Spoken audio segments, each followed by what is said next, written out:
បងយ៉ាងហោចណាស់បើសិនជាមានពេលទំនេរបងប្អូនអាចមកកំសាន្តលេងនៅខេត្តបាត់ដំបងឬក៏មកកន្លែងស្ទឹងសង្កែឲ្យបានម្ដងយ៉ាងហោចណាស់ឲ្យស្គាល់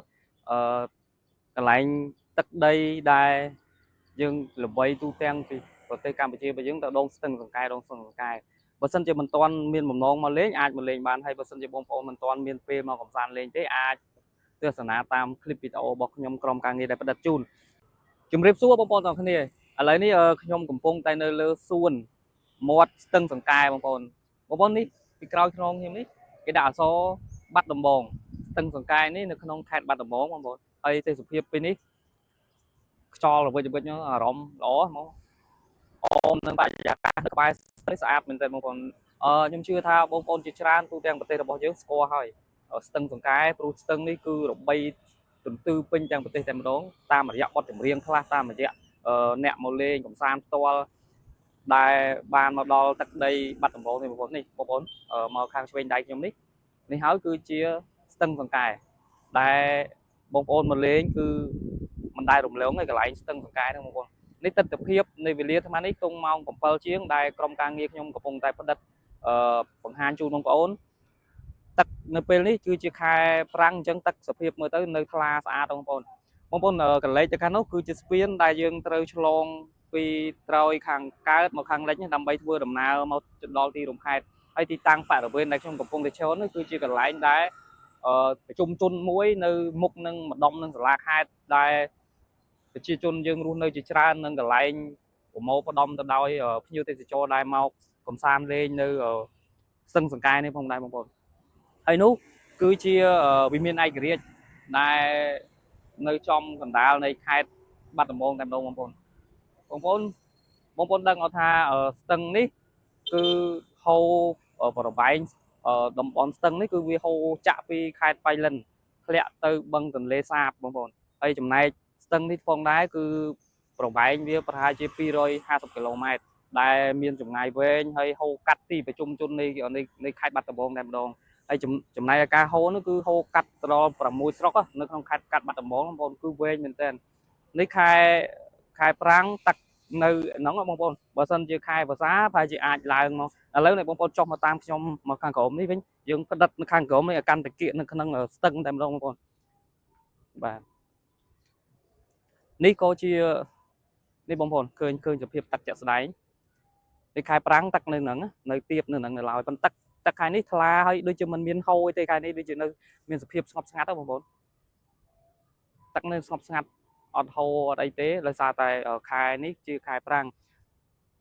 បងប្អូនទស្សនវិជ្ជាទាំងអស់នេះហើយដែលបង្ហាញឃើញថាវាមានភាពស្រស់ស្អាតហើយវាជាភាពតាក់ទាញមួយនៅសម្រាប់អ្នកខេត្តបាត់ដំបងដែលរស់នៅខេត្តបាត់ដំបងហើយមិនត្រឹមតែប៉ុណ្្នឹងទេគឺជាខេត្តមួយដែលតាក់ទាញភ្ញៀវទេសចរយើងបានមកលេងកម្សាន្តច្រើនមែនទែនតាមរយៈបទចម្រៀងជាច្រើនដែលគេនិពន្ធពីដងស្ទឹងសង្កែហ្នឹងបងប្អូនព្រោះរបីរន្ទឺមែនទែនហើយជាពិសេសមួយទៀតហ្នឹងគឺកវីរបស់យើងឈ្មោះគង់មុនឈឿនដែលគាត់ជាកវីនិពន្ធនៅក្នុងខេត្តនេះតែម្ដងហើយ